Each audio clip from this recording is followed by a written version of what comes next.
Well, Donald Trump defending his controversial comments on abortion this week. This is from Trump's upcoming interview on CBS Face the Nation coming up on Sunday. I was asked as a hypothetically, the laws are set now on abortion, and that's the way they're going to remain. Until this moment, the laws are set, and I think we have to leave it that way. And joining me now, staff writer for the Washington Free Beacon, Elizabeth Harrington, and Washington Times columnist, radio host, and Fox News contributor Tammy Bruce. Tammy, let's start with you. And since I'm surrounded by ladies in this segment, what do you think of this business about the fact that he's hurt himself with women? Look, his mistake was that he did answer a hypothetical. This is, I think, an example of his lack of experience. I would advise any candidate, you don't answer hypotheticals, especially with social issues that are set, like abortion.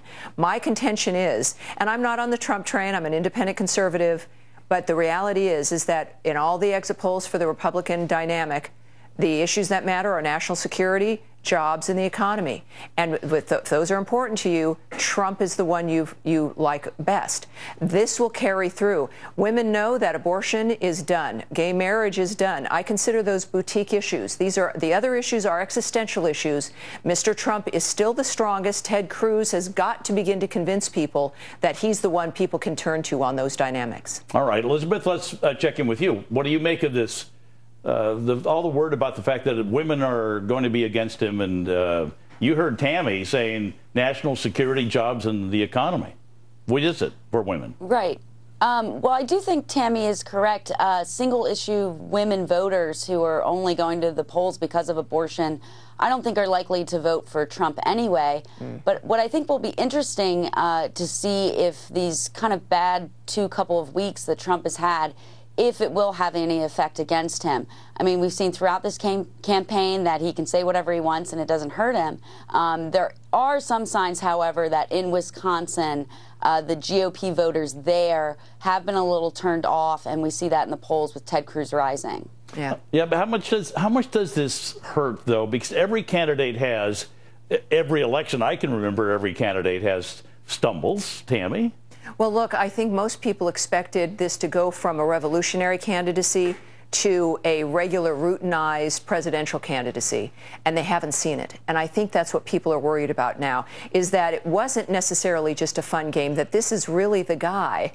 And they like the strength, absolutely, that's key, but now they might be seeing things that have an impact on the nature of decision-making, how you apply that strength, and people are getting serious. So they're seeing this not as being a bad moment or a few gaffes, but his nature, and this is his issue. I also now don't believe that he'll shift away into some kind of other demeanor. Otherwise, we would have seen it by now. And as a woman, that concerns me. As Americans, in general, that should concern them, I think. Elizabeth, with all the news about the money and the groups and the establishment, everybody else coming out on anti-Trump matters, does that backlash to where some people say, I don't really care one way or the other too much, but if they're against him, I'm for him?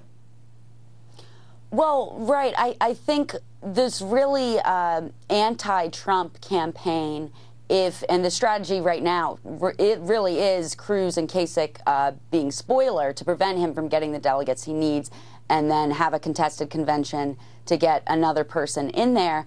I mean, that would really have bad backlash for people that maybe aren't necessarily even supporting Trump yet, just because people will say, hey, he's winning. If he has a big lead, come to the convention in July. They're going to say, hey, you know, he won, give it to him. And I think they don't like this tendency by these sort of so-called establishment types to choose the nominee, and I think there would be tremendous backlash there. If I could just add that it would be a big mistake, I've said this before on this very program, to misjudge the mood of the people. They see what's happening. This mood is based on, yes, a rejection of the so-called establishment, and if their answer to that is to make moot everybody's efforts for the last year, to dismiss the votes, to eradicate the dynamic of what matters to the American people, that alone will reinforce the reason why they wanted to get rid of the establishment candidates. None of us have ever seen this before, where a party, any party, Democrats, Republicans, take on any of their candidates, leading or not. So it's pretty amazing. But we just heard from the state treasurer in Arizona, Elizabeth, that they go out and they're trying to recruit certain delegates so that the delegates are going to make the decision, not you and me, unfortunately. Right. I think that's really dangerous. I mean, either way, you have, kind of problems that Trump has presented, right? You have people within the Republican Party saying that they will never support him. But he has a big, strong base of support as well. And if you try to take it away from him, if he's winning, fair and square come July, I mean, it remains to be seen. But that will be a huge problem. And it's kind of the same on the Democratic side. You have all of this enthusiasm for Bernie, but then they have the superdelegate system, and they'll feel like their votes don't count. Yeah, rigging the vote. All right, Elizabeth Harrington, Tammy Bruce, both of you, thank you very much. Thanks. Appreciate you coming on. Meantime, be sure to vote in tonight's poll. Will the Wisconsin primary change the narrative in the Republican race for the White House? Cast your vote on Twitter @LouDobbsNews.